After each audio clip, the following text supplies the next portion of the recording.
Welcome into SBR Madness Final Four edition. Happy April 6th. It's Saturday morning. Welcome into SBR Madness. We got Maxwell Smart, Ian Cameron, and Dave Mason will be joining us later from BetOnline. But we're breaking down the Final Four from every angle we can think about. And first off, Maxwell Smart 420 on Twitter. His name's Maxwell Smart. Welcome to the show. How you doing today?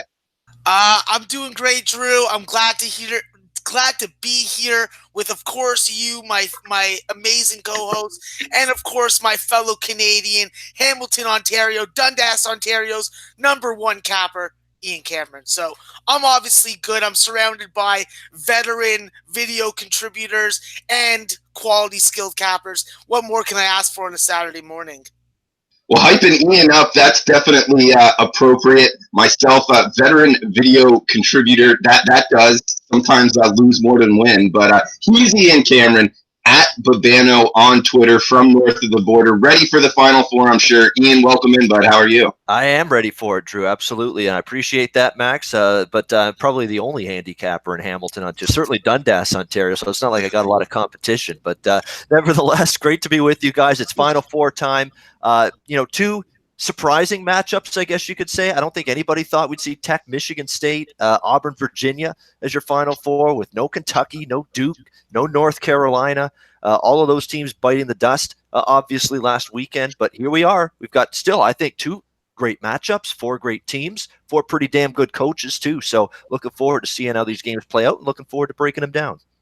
Yeah, interesting tidbit there, Ian. I mean, a lot of people saying, the Blue Bloods are not in this Final Four. One, I would say Michigan State is, arguably a blue blood of college basketball. And also another thing to contribute to the ratings, it's kind of spread out this time. We got Virginia, not necessarily the Northeast, but up there, the Washington, D.C. area. We got Auburn from the SEC. Big Ten team, and about as farthest west as you can get in Texas to try to bring in the West Coast as much as possible for Texas Tech.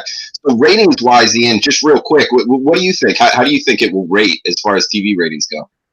I think there's going to be a little bit of a drop, and I don't like saying that or seeing that, because I'm a college basketball fan and I'm going to be into these games still. Doesn't matter the name on the front of the jersey. If it's a good matchup, if it's a fascinating X's and O's kind of chess match, if it's got good coaching, if it's got teams playing well, I'm interested and I'm excited as a fan. But unfortunately, there are casuals out there, Drew, that are going to be thinking, where's Duke? Where's North Carolina? Where are these teams that are these big name brand teams that aren't there now in the Final Four? Michigan State is to a certain degree, but I can tell you right now, Michigan State does not move the needle TV ratings wise that a Duke does, or North Carolina, or Kentucky, or some of these teams that almost got to the Final Four but didn't. So from a ratings perspective, I don't think it's going to be quite as strong in terms of the viewership this year. Being completely honest, because those casual fans, while we're not one of them, we're hardcores. We love every team, every game. We love talking about every team.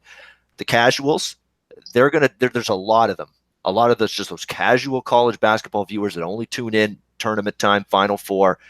The absence of a Duke and these big name teams, I think it's going to cause some of them to turn the other way. So I'm a little bit worried the ratings will drop and be declining just a little bit for this Final Four. And you bring up the fact we don't really care. Yeah, we're breaking it down from a betting perspective on this show, strictly for the bettors out there and casual fans. If you'd like to join us, more than welcome. Tomar brings up the point, some casual fans just wanted to watch because of Duke and Zion. ESPN focused too much on Duke all year. Them not being around might hurt the ratings. That's a good point by Tomar in the chat box.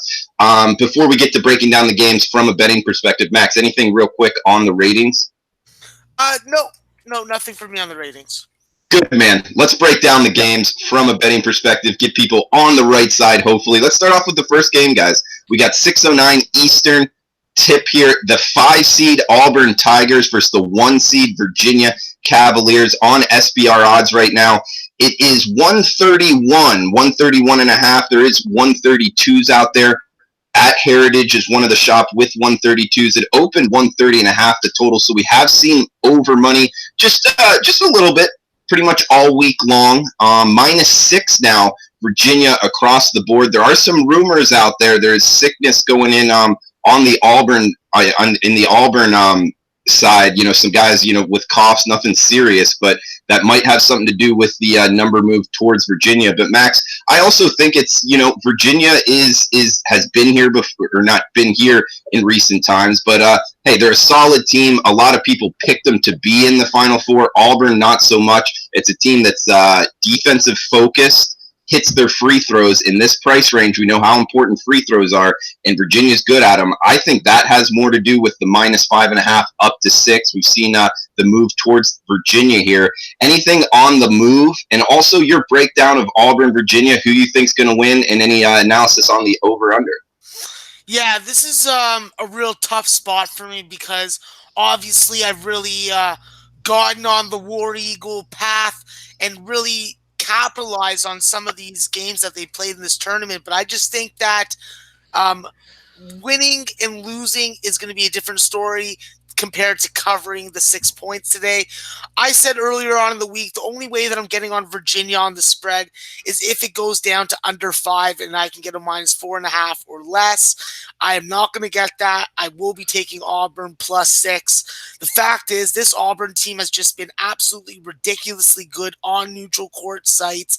This is a game that qualifies for it. This is a game where it's going to be offense versus defense, and we saw in past matchups that defense usually ends up winning out. I think that it's going to be key and critical for Virginia to obviously guard the three-point line. I just don't think that they're going to be able to stop the transition of Jared Harper and then his decision-making. First off, can they stop him from getting in the lane? The pack line defense is great at getting back and clogging up the paint, but this is a guy with abnormal speed, and I don't think that they can get set up fast enough to stop him if he decides that he wants to get to the bucket. It's going to come down to turnovers for both these teams. The team who takes care of the ball better is going to win and cover. Both these teams can be ball hawking.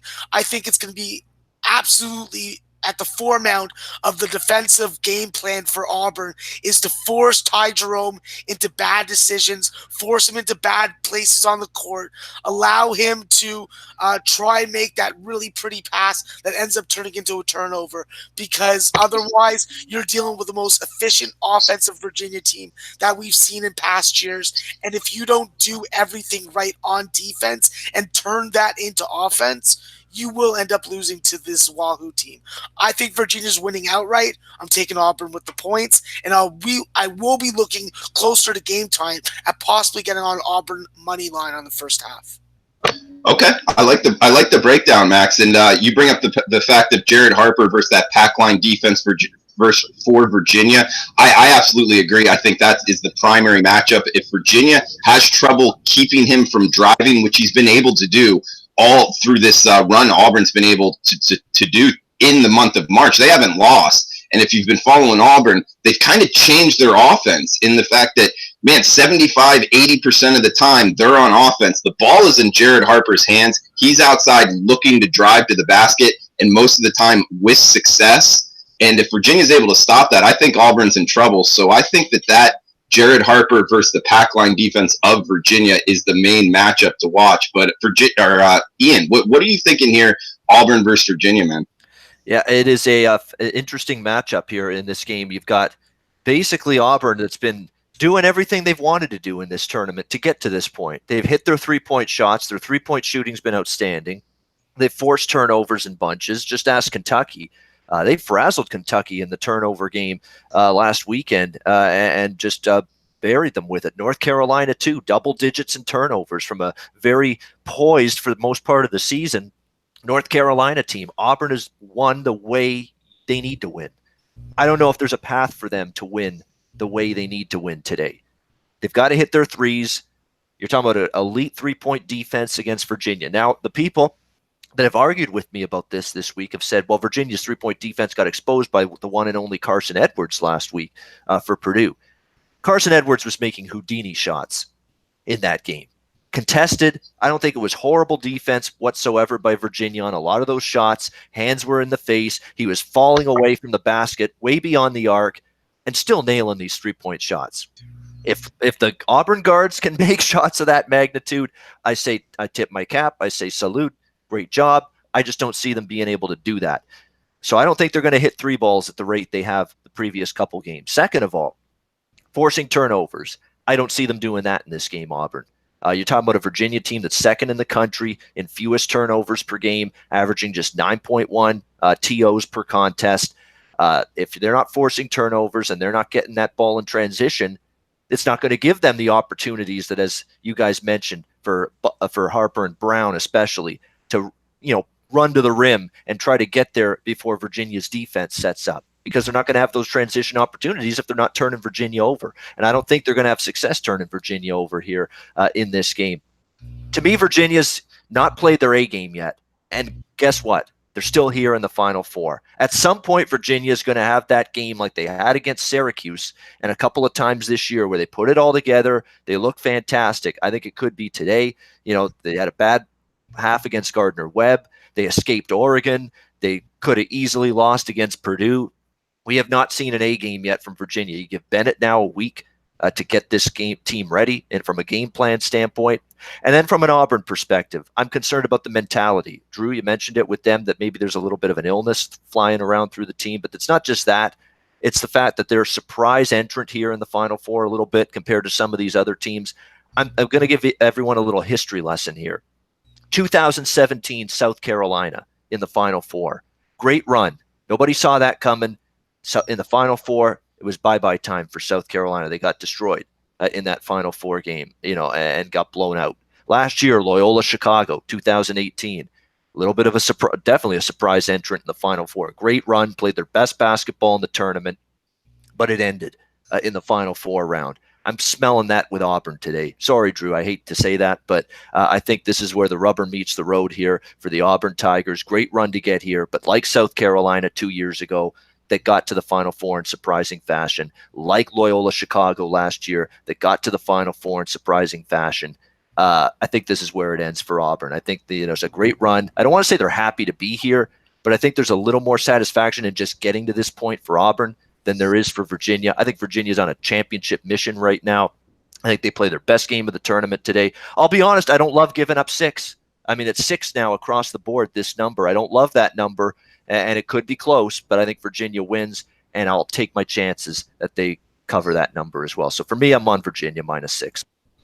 Good breakdown, Ian, and I don't take any offense to it. And Max, let me ask you a question. Is my mic okay? It's a little bit high. Oh, still right now? Not anymore. But I can hear some feedback in the back. Okay. I'll just keep my analysis to a minimum then. Ian, you bring up the fact that Virginia, you like Auburn to go bye-bye. It comes to an end similar to South Carolina here. I could agree with you. They're getting a lot of pats on the back. Is it enough to lay 6 with Virginia? Del Marino says they're more talented. Yeah, they are. They are more talented than that South Carolina team. But that was Sindarius Thornwell and company. We all remember them well. It was a great run they had 2 years ago. And Loyola Chicago, hey, they're definitely more talented than them in terms of athletes, recruits. Auburn, no question. There's a more talented Auburn team than those two teams I referenced, South Carolina and Loyola Chicago. But it's still the same kind of dynamic that's going into this team as it was those two. It's a little bit of a surprise. You're in the Final Four. You're getting, as Drew mentioned, you're getting all kinds of accolades. You're getting all kinds of the star treatment back on campus this week. And now you got to refocus, get that battery level up again and get ready for what could be certainly your toughest defense you face so far here in this NCAA tournament in the Virginia Cavaliers. We'll see. Maybe Bruce Burrell can, get these troops rallied, overcome the adversity of, whatever thing they're battling in terms of that cough or whatever you mentioned, Drew. Maybe Bruce Pearl can coach them up, get them ready, and maybe Auburn keeps hitting those threes. And if they do, it's as simple as that. They're alive to not only cover but win this game if they're hitting their threes again. But I just can't see that happening against Virginia. I know they allowed it against Carson Edwards, but are these Auburn guards going to hit the kind of crazy, ridiculous Hail Mary prayer shots that Carson Edwards made last week against Purdue? Because I think someone might have to against this Virginia team. And then again, I don't think Auburn's going to have a great time forcing turnovers. And if they're not against Virginia, who's very good at taking care of the ball, and if they don't, it's not going to give Brown and company those transition opportunities to beat Virginia down the floor, which I think they need if they're going to be able to win this game. Okay, good breakdown, Ian. At Babano on Twitter, also at Maxwell Smart 420 on Twitter. Appreciate it, Mikey D, with the mic feedback. PK, what's up, man? Sasha in the house, Red Girl in the house. Red Girl, let us know what you're betting. I know your unders were hot, so people always interested in what you're betting, Red Girl. Also, a bunch of people in the chat box, guys. Please smash the like button if you're liking the content. Marshall in the house. J93 writer, Superior Sports. What's up, Cheryl? Welcome in. Good morning to you, Jake Bell, Tony, Daryl Lyles, Pierre, Joe, Rich Ramirez. Guys, let us know what you're betting and why. Feel free to market it any way you would like, and we would get it out on the chat box. We got best bets coming up at the end. Max, coming to you, just finishing up here on the Auburn-Virginia matchup.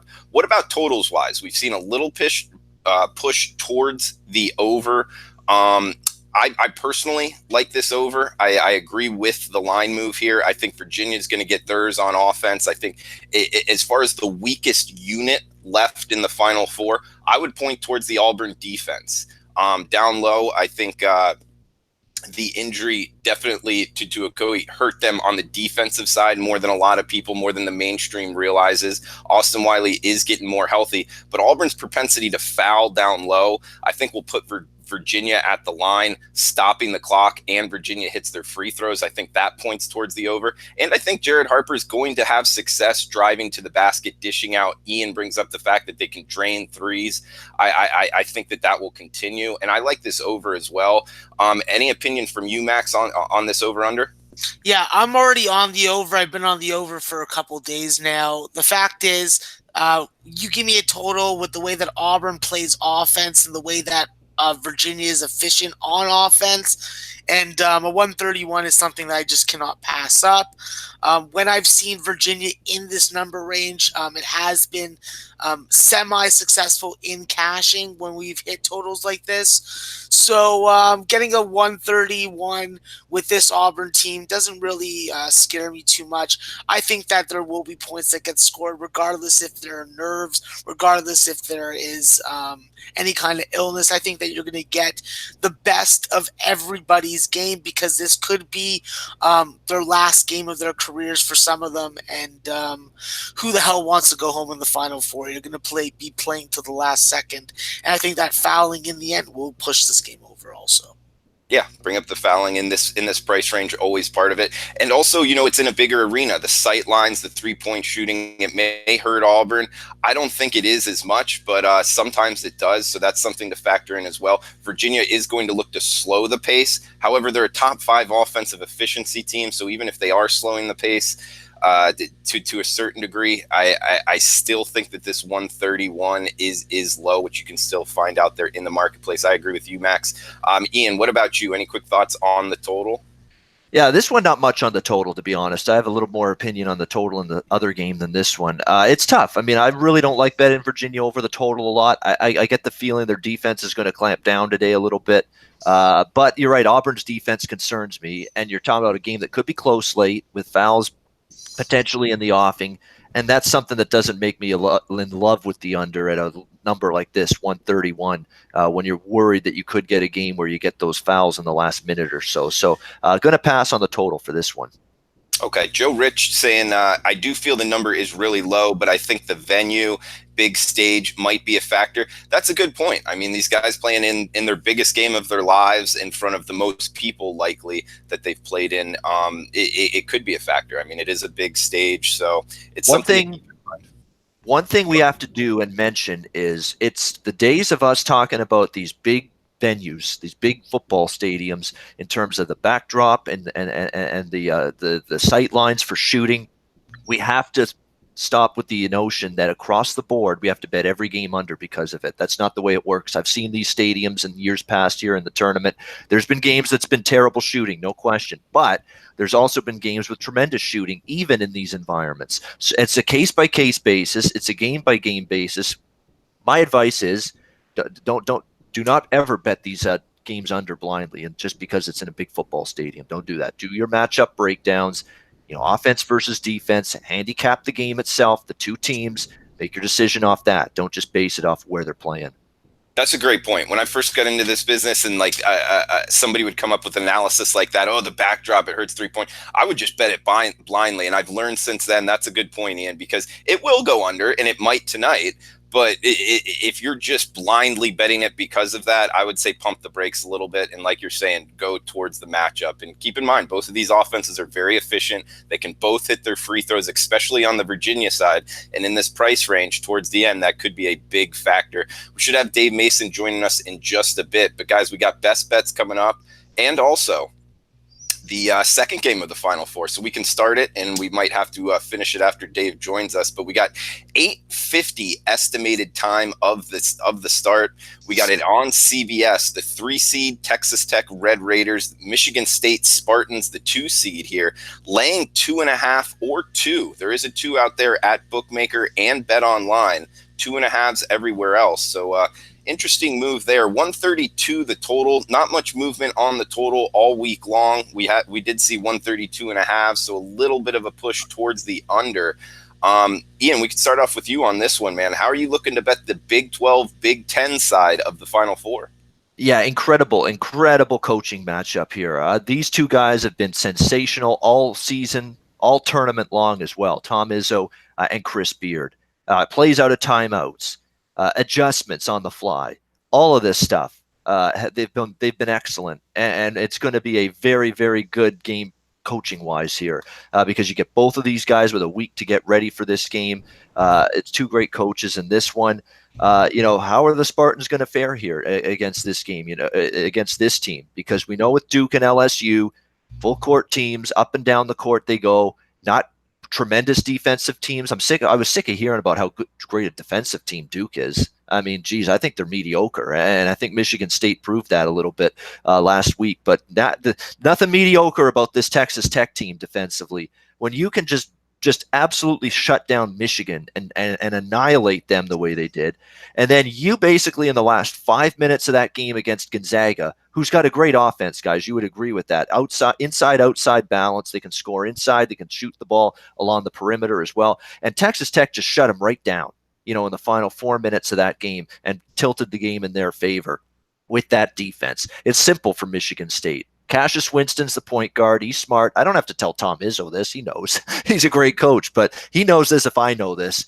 Transition for Michigan State. You don't want to face Texas Tech and that sticky defense in the half court. You don't. So when Texas Tech puts up a shot and it's a miss, you get down to the other end of that court as fast as possible before they can set up in the half court. And if Michigan State's able to do that, that's their best chance for success at the offensive end. And I think you're going to see that. So from a pace perspective, I think Michigan State's going to look to push every single time, especially off a Texas Tech miss. And for Texas Tech, can David Moretti and Matt Mooney, the 2 guys that have really stepped up in supporting roles for them throughout this tournament, can they do it again? Because I think Jarrett Culver's going to get neutralized a little bit here for Texas Tech in this game. He's a slasher, and he likes going to the basket, going to the rim to score. Well, Michigan State did a good job against Barrett. Barrett's very similar when they played Duke last week. He was pretty quiet for most of that game. They really didn't allow him to get inside, get to the rim much. I think that's something that they'll be able to not allow Culver to do as well here in this game. I could be a little biased here because Michigan State treated me so well last weekend. I took them against LSU. They cashed. I took them against Duke. They cashed. But I'm reluctant to go against the Spartans here. I really am. It's been a great run here for Texas Tech and Beard. I'd lean Michigan State. I have so much respect for Beard and this Tech team, though. I mean, they took that game from Gonzaga late in that game with their defense, which is capable of doing that even to Michigan State. The way I see it, if they did it to Gonzaga, they can do it to Michigan State. But I think Michigan State is absolutely peaking right now, playing phenomenal at both ends of the court. And I think they've got a little more poise and savvy than maybe a Gonzaga to handle Texas Tech in terms of their defense. So the smallest of leans to Michigan State. I'm still not comfortable, believe it or not, laying, 2.5, 2 in this game with Michigan State. It feels like it's going to be a very, very close down to the wire one, but I'm not stepping in front of Sparty. It would be Michigan State or pass for me. Totals wise, this is a total I like. I think it will slip over the total. here at 132 in this game. Michigan State's going to look to push. I don't want to give all of us a pat on the back. I know a lot of us liked the Tech Gonzaga game over the total last week, and it got there. It cashed going over the total. We said Texas Tech's offense is better than people think. They're not a fast tempo team. They're not a tremendous offensive team, but they're a solid offensive team. And often that goes undervalued when it comes to their totals. So I think because of that, they'll still score some. But I think Michigan State will not get shut down late in this game like Gonzaga did. And again, a chance for a close game, fouls late. Yeah, I like this game over the total as well, about 132, the current number. All right, great breakdown, Ian. We got a bunch going on in the chat box. Ken saying Michigan State Spartans money line and the under. We also got El Duque saying a lot of Michigan State fans in Minnesota. Just saying, El Duque, are you in Minneapolis? If so, let us know. The fans' outputs as far as who's there. I know, a lot of people I follow from Auburn made the trip, so I'm guessing Auburn has a lot of people. Usually travel well. Michigan State has the advantage of being closer, so I'm sure that they have even more. Interested in Virginia and Texas Tech. How many people made the trip? Always interested to see, if there is any home court, any court advantage that way. Let us know if you're in Minneapolis or around the area, what you're seeing. But Max, what about you, man? What are you seeing here, Spartans, Red Raiders? Yeah, I'm going with Sparty. I'll make it pretty simple. The fact is, I believe in the fact that this Michigan State front court can neutralize this Texas Tech front court. Tariq Owens is not going to have free reign. His wingspan is not going to be an advantage for him because the way that Kenny Goins can shoot the three ball, the way that he can get on the glass, that's going to be key. Xavier Tillman, he's shown us game after game, as long as he can stay out of foul trouble, this is a guy that can give you 20 and 10. And then you bring Nick Ward off, even with the hand injury. You just have a rotation of front court players that if you want to play a Texas Tech slow down rock fight, Michigan State can beat you. And as Ian alluded to, transition scoring is going to be key because when Cassius Winston, the real floor general, the experienced floor general, one of the most underrated point guards in college basketball, is in a Final Four game, you are going to see the best of him. He had a tough matchup last week versus Trey Jones. I think he has an easier matchup versus David Moretti. David Moretti, he's going to need his mom, his dad, his brother to be cheering his ass on because we've seen when they're at games, he plays a lot better than when they weren't in the beginning of the tournament.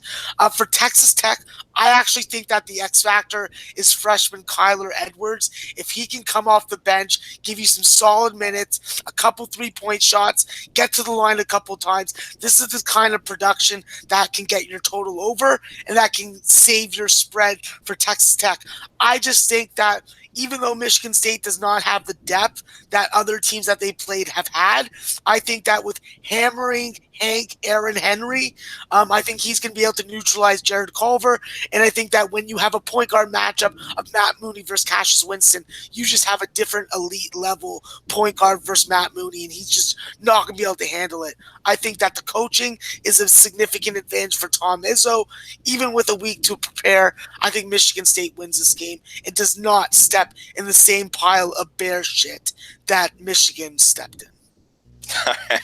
Max, good breakdown, man. El Duque commenting, my brother's in Minneapolis, a lot of Michigan State fans. Yeah, I would bet there's a lot of Spartan fans there. It's proximity and a good following. They usually travel well from the Big Ten as well. Dave Mason, I believe, has joined us. Dave, are you with us? I'm here. How you guys doing? We're doing good, man. Thanks for joining us. It's an honor to have you on. Hope all is well with you. I know you're busy. What's on your mind? What's on my mind? What's on everybody's mind? Final Four. The action is great. It's been a great tournament for BetOnline. Action's been awesome, and it's been pretty profitable for the house. So we're happy. Two big games. Got a lot of action coming in on both. A lot of these days like this are. I work more on the marketing side of things, so days like this are really exciting because you get a lot of new guys coming to the site and a lot of reactivations coming back to the site. So that's always good to see. Now they're good. Yeah, absolutely. Dave Mason is joining us from BetOnline, one of the biggest bookmakers in the industry. Dave, let's start off with what about percent of money or percent of tickets written on the first game, Auburn, Virginia? What are you guys seeing there at BetOnline? Yeah, that's going to be the big decision of the day, without a doubt. We're going to be big time Virginia fans. About 78% of the tickets are on. No. Check that.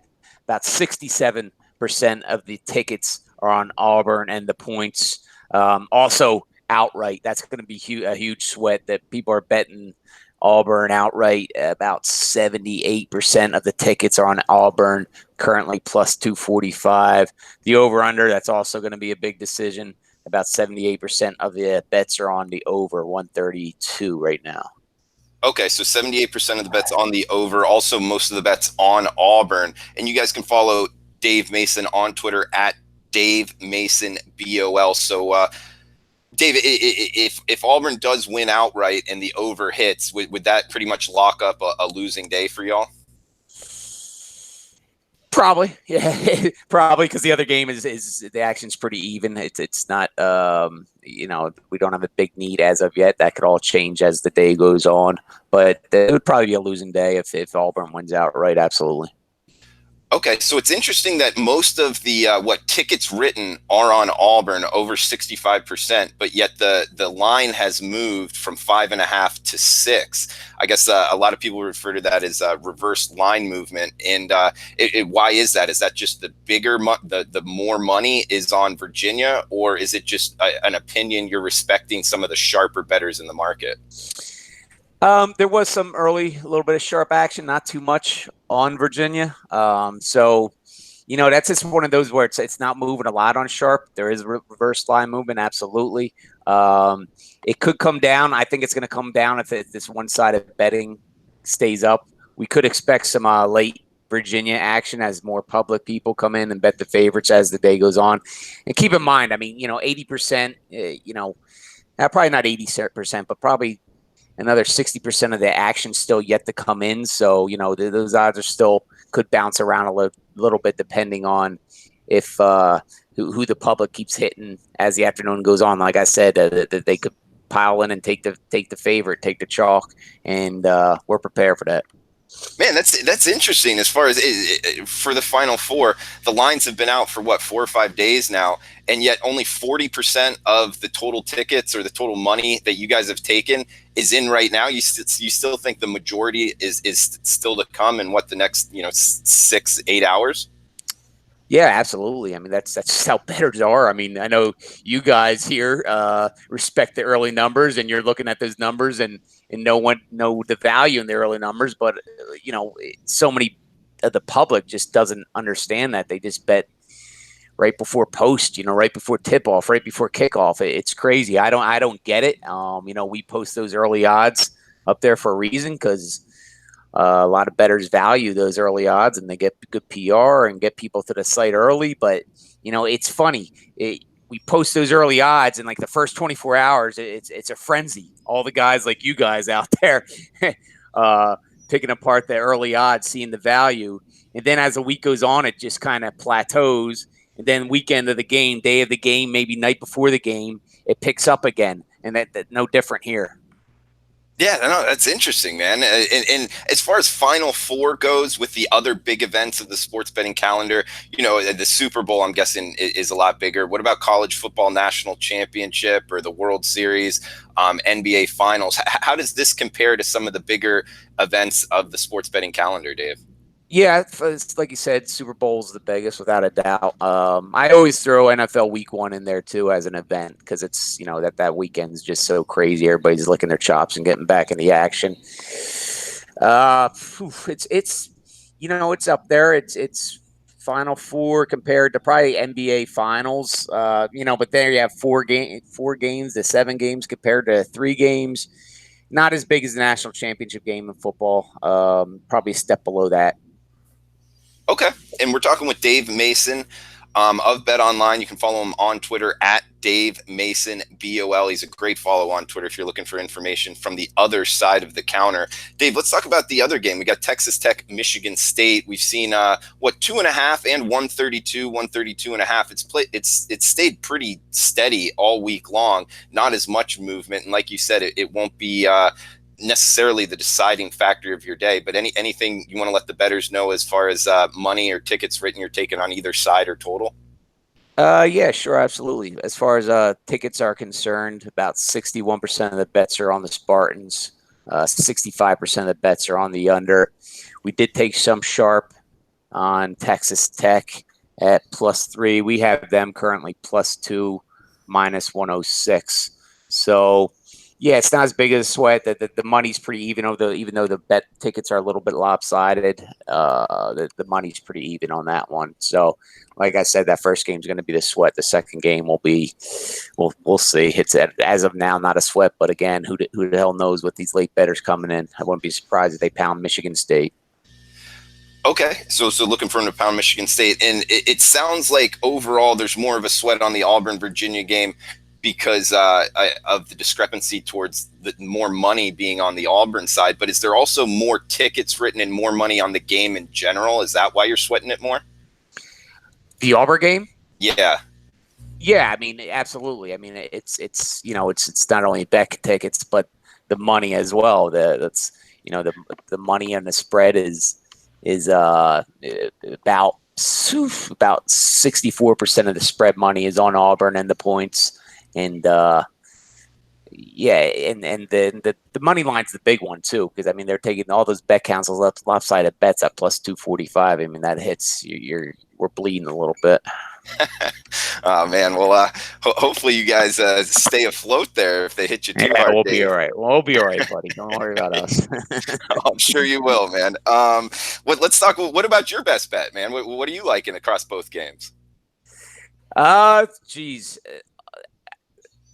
I took Virginia early. I just think Auburn. They're and I think that was their Super Bowl last weekend. I think it's going to catch up to them. So I took Virginia early, -5. And the other game, I can't get a handle on it, man. I keep going back and forth. I really can't. I mean, I want to take Michigan State, but I don't know. I'm gonna wait till post. I'm gonna be one of those guys late at post and just throw something at the dartboard. I'm gonna be one of those guys I was ripping on about 10 minutes ago. Yeah, for sure, man. I mean, that's what makes it fun. But Absolutely. you bring up the fact of putting out early odds. I notice it mostly in college football. BetOnline is the first to market in terms of college football lines, both sides and totals. Also college basketball, one of the first, if not the first. So BetOnline is a great book there. And we're talking with Dave Mason at Dave Mason BOL from BetOnline. Dave, another thing you all do, and it's pretty fun there at BetOnline, is put out like different odds on different things in life. And one of the top topics is the presidential odds for the United States. What are you guys seeing in terms of money, Trump, pro-Trump, against Trump, and any other people in the running for being the next president that you're seeing money come in on? Yeah, well, Trump is he's our only red figure, which isn't a surprise, and he's down to +125, which is the lowest he has been since we reopened him after the 2016 election, since he was nominated. So yeah, he's down to +125. We already have a huge exposure on him. I'm sure we will running into 2020. Others getting bets from the Democratic side. Joe Biden has gotten a lot of recent bets. Harris, Beto O'Rourke, and Bernie, they're all getting bet, but we don't have any kind of red figure on any of them. We won't have a red figure on any of the Democrats at all, I don't think. Okay, interesting there. And anything else you want the viewers to know about as far as different odds you're putting out there at BetOnline? Yesterday, we just unleashed the NFL season win total, so go get them before they settle. There's going to be a lot of movement on those up until September, so never ignore the early lines. Go get the early value. All right, yeah, be one of the first to the marketplace on a lot of things. But Ian Cameron and Maxwell Smart on as well. We're talking with Dave Mason, BOL. Ian, what about you? Do you have any questions here for Dave Mason? Well, it's not good. Hey, Dave, good to talk to you. Hey, Ian, how you doing, bud? I'm doing great. NHL, obviously near and dear to my heart. We got the Stanley Cup playoffs coming up next week, so I figured I'd ask a hockey question. What do you look at in terms of handle at BetOnline in terms of the NHL Stanley Cup playoffs, in terms of action and volume, and how much interest do you see with hockey? Well, we see a lot of interest because, I mean, as you probably know, first of all, we offer our hockey odds. We release them first too, or we try to almost every day. And also we have reduced juice hockey too, NHL. So it's great value. So we have a very loyal hockey following. During the regular season, it's steady. It's not huge, But yeah, once those playoffs hit, the betting increases. I'm guilty of that myself. I grew up more of a basketball guy than a hockey guy, so I really don't pay attention to hockey too much during the regular season. But I love the NHL playoffs, man. I tune in then and start placing up a few bets in here and there. So no, our NHL action is great once the playoffs come along, and especially with those reduced juice odds. I mean, as you know, that those reduced juice odds just maximize your profits and minimize your losses. So you really got to take advantage of them. All right, great stuff. Like I say, yeah, it is. NHL Stanley Cup playoffs, awesome. It's a heart attack waiting to happen, especially if your team's playing. Absolutely. Yeah, good stuff, Ian. And Max, what about you? You have any questions for Dave Mason from BetOnline? Yeah. Hi, Dave. Pleasure to speak with you. I just had one quick question. How are you guys looking at Toronto Raptor action for the NBA playoffs? Are you getting a lot of action that they can make a run, or is it that they are making an early exit this year? Yeah, I mean, we're not exposed on them at all. So, this point of the year, everybody's betting on everybody. You got a ton of bets on the futures and everything, but we're not exposed to them at all. Our exposure in the East is the Bucks. And that's about it. If the Raptors win it all, with a nice profit for the house. So I'll be rooting for them. I'm a Kyle Lowry fan. So if the Sixers aren't there, I'll be rooting for the Raptors. All right, awesome. Thank you very much, Dave. Thanks, sir. Yeah, it's a pleasure having you on, Dave. What about tonight? Yeah. What about tonight? As far as worldwide, what are you up to as far as watching the game? Where are you going to be placing your bet on the second game of the Final Four? Where am I going to be? I don't know. To be determined, man. I'll be watching the first game in front of my TV, I think, and then go out for a couple beers for the second game. Maybe over at my neighbor's house. He has a great setup, so we'll see. To be determined. See how that first game goes too. Hopefully UVA does it. So we'll see, bud. Hit me up on Twitter. I'll give you an update where I am and how many beers into it I am. Dave Mason status update. We got to have it. Yeah, that's right. For sure. And that's at Dave Mason VOL on Twitter. He's a great follow. Dave, we appreciate the time. BetOnline, great book. So thanks for spending the time on this busy Saturday morning for you. Awesome, guys. Thanks so much. Take care, Dave. Take care, guys. Good luck. See you, Dave. Thanks for that. BetOnline is a great book, by the way. We're not bullshitting. It's a fantastic book. It's one of the books I use every day. I have about 5 books. It's the Bobano 5. BetOnline's one of those 5. Sign up there. It's a great book. Yeah, I just recently started using BetOnline this year because I am now one of these guys that love to just hammer the totals early on in the evening, late into the night. And obviously with BetOnline and an account there, you can do that all day. And of course, they're one of the bravest books because they are first to the market for college basketball, at least in my opinion. Yeah, no, that's a good point. I believe 250 is their max wager on the first to market. They do up it after that. So we got Roger in the house. Big Ragu, what is up, man? Tomar, always with good opinions in the chat box. Joe, Rich, Ramirez, guys, thanks for chiming in. Let us know what you're betting and why. QQQ in the house. And please smash the like button. If you could retweet on Twitter, get the word on the show out. We will be back tomorrow, 10 a.m. Eastern. And Max, is tomorrow the last show, or we're doing one on Monday as well? No, we do have a Monday show at 4 p.m. Eastern where we will break down the national championship game. It will be glorious. I'll be there. And I will be there too, yes. Yes, and Ian's going to join us also. So make sure that you tune in because it will be the 3 of us once again for a final time this season for college basketball. It will be glorious. I say it again. It will be. Glorious is a good word to put it. We got best bets coming up, but let's go around the horn. Any closing thoughts on stuff you guys didn't hit with the Final Four? Any prop bets that you want to throw out there that you're looking at, or side or total bets that aren't in your best bets? I guess, Ian, we can start off with you, man. Not a whole lot. I mean, in terms of the stuff that I'm looking at, I'd maybe look at Virginia first half, but I'm just going to stick with Virginia full game today in that game against Auburn. Other than that, no, just sticking with the full game stuff. Okay, at Babano on Twitter, and it sounds like Ian's leaning towards liking the Virginia side, agreeing with Dave Mason. Dave Mason said he had one bet as of now. He will make a bet before the second game to have something to watch, but his bet on right now was Virginia -5.5. So that's something from the other side of the counter. Max, what about you? Anything you want to throw out before we get to best bets? Yeah, you know me. Obviously, with being the last couple days of my betting season for college basketball, I'll be laying as many bets as I can bring myself to do so without having to go to the hospital for a 72-hour commitment. But I will be jumping on a first half play in the Virginia Auburn game. I will jump on a first half play in the Texas Tech Michigan State game, but I'll also be looking to jump on live plays on the totals. When I'm watching games, that's when I can see how the flow is, how the pace is, and I can better analyze and make predictions on what kind of totals and sides I can cash on. So be on the lookout for that. But you know me, I'm all volume, and you give me 2 games, I'll find a way to bet at least $1,000 on it. All right, man. Well, gonna have that bankroll going tonight for sure. We got Final Four, both great games. I think the first one's a fascinating handicapping matchup, Virginia and Auburn, and then the second one, Michigan State, Texas Tech. Man, that's gonna be an absolute dogfight in my opinion. But do have a lean in that one as well. But guys, let's go around the horn with best bets. Maxwell Smart 420 on Twitter. He's the co-host of the show. Great guy to follow on Twitter, and a good guy overall. Max, what are you looking at in terms of Final Four best bets, man? Yeah, I'll make this pretty sweet and simple.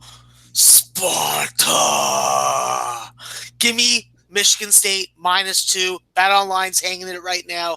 Go grab that.